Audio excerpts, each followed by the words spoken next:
Hi guys, welcome back to my channel at ngayon gabi naman and for today's vlog, ipapakita ko lang sa inyo ko yung night work ko dito sa boarding house.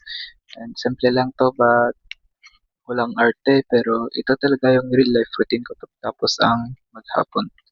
Kung gusto nyo chill at relatable na content, this vlog is for you.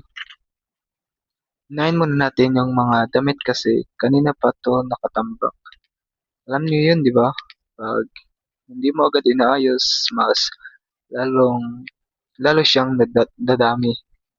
At habang nagtutupi ako, napapansin ko na mas gumagaan yung pakiramdam ko at parang habang inayos ko yung damit, inaayos ko rin yung isip ko. At dito sa boarding house, kailangan mo talagang maging organized kahit papaano kasi maliit lang yung space. So, kung magulo, mabilis ka rin ma-stress. And hindi naman ako nagmamadali magtopic at gusto ko yung maayos, pantay, tsaka madaling ilagay mamaya. At simpleng task lang pero malaking tulong sa daily routine ko. Ah, mas masarap matulog pag alam mong maayos yung gamit mo.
So, ngayon, tapos na akong magtope at ilalagay ko na sila dito sa Dorobox. Ito yung ginagamit ko para hindi kalat yung mga damit at mas okay talaga pag may lalagyan.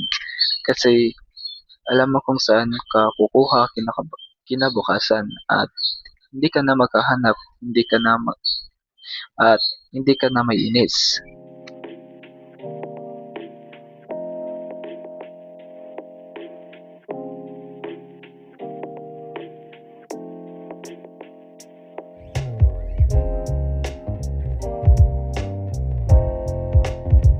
Next naman, magluluto muna tayo ng mabilis. Beans na may pansit lang tayo guys and tapos lalagyan natin ng konting soy sauce at hindi man sosyal yung pagkain pero sapat na to para isang para sa isang pagod ng gabi. Kain muna tayo at importante pa rin kumain kahit pagod kasi wala ka ring energy pag binabaybayaan mo yung sarili mo. Masarap siya lalo na pag gutom ka. Simple lang pero ramdam mo yung comfort. Dito sa boarding, ganito talaga. Simple meals at tahimik tsaka sarili mo lang yung kasama mo.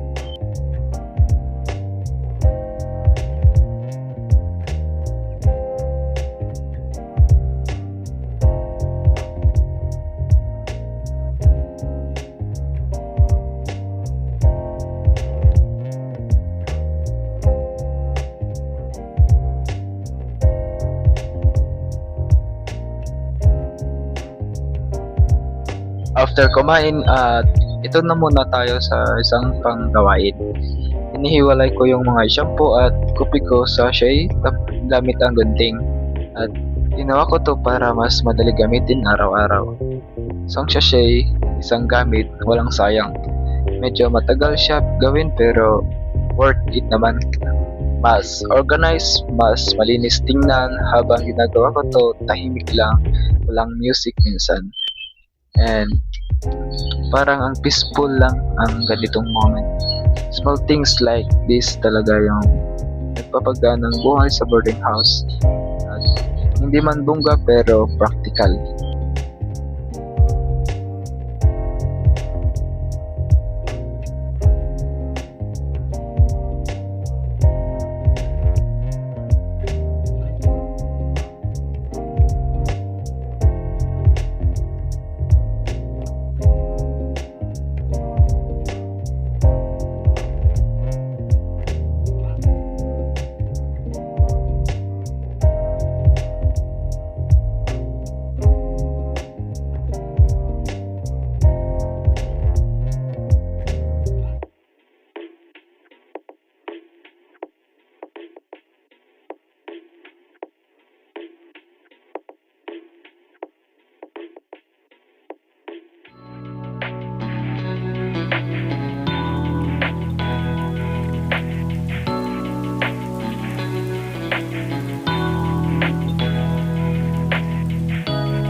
So, ayun lang guys yung night's work routine ko dito sa boarding house.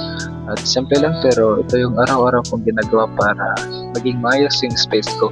Kung nagustuhan nyo yung ganitong klaseng vlog, don't forget to like, comment, and subscribe. Good night everyone and see you next vlog.